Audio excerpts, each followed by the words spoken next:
Le tétrafantôme. De son nom scientifique Iphesobricon megalopterus, il appartient à la grande famille des caracidés.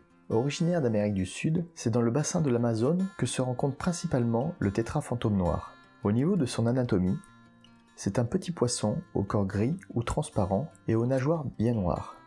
Une tache noire orne les flancs. Le mâle est plus svelte que la femelle et il possède une nageoire dorsale assez impressionnante. La femelle, quant à elle, est plus ronde et certaines de ses nageoires sont rouges. Ce poisson mesure jusqu'à 5 cm à l'âge adulte. Les mâles déploient fréquemment leur nageoire dorsale et anale et deviennent plus sombres lorsqu'ils veulent s'affirmer. Ils peuvent vivre plus de 2 ans. Il ne faut pas le confondre avec le tétrafantôme rouge, bien que leur silhouette soit identique, arbore une robe assez rouge et sa nageoire dorsale est moins développée. Il s'agit d'un poisson grégaire, vif et élégant. Il met en valeur les aquariums typiquement amazoniens, dont la température est comprise entre 24 et 28 degrés.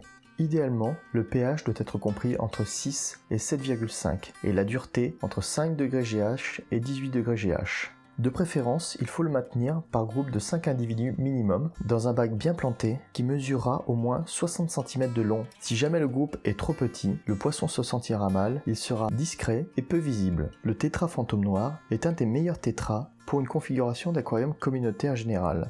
Il est vif, pacifique et ses couleurs offrent un contraste agréable à ceux de nombreuses autres espèces. C'est un bon cohabitant pour les poissons vivipares, mais aussi les dagneaux, nains, rasbora, tétras et autres poissons de fond pacifique tels que les corydoras ou certains loricadés. Il peut également être conservé avec la majorité des gouramis et des cyclidés nains.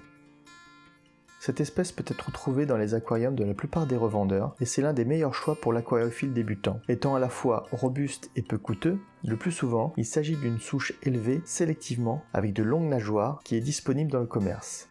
Très sympathiques et paisibles, les tétrafantômes noirs occupent principalement le milieu de l'aquarium. Ils acceptent toutes les nourritures, mais surtout des daphnies, artémias et vers de vase. Ils sont beaucoup moins attirés par les paillettes et granulés.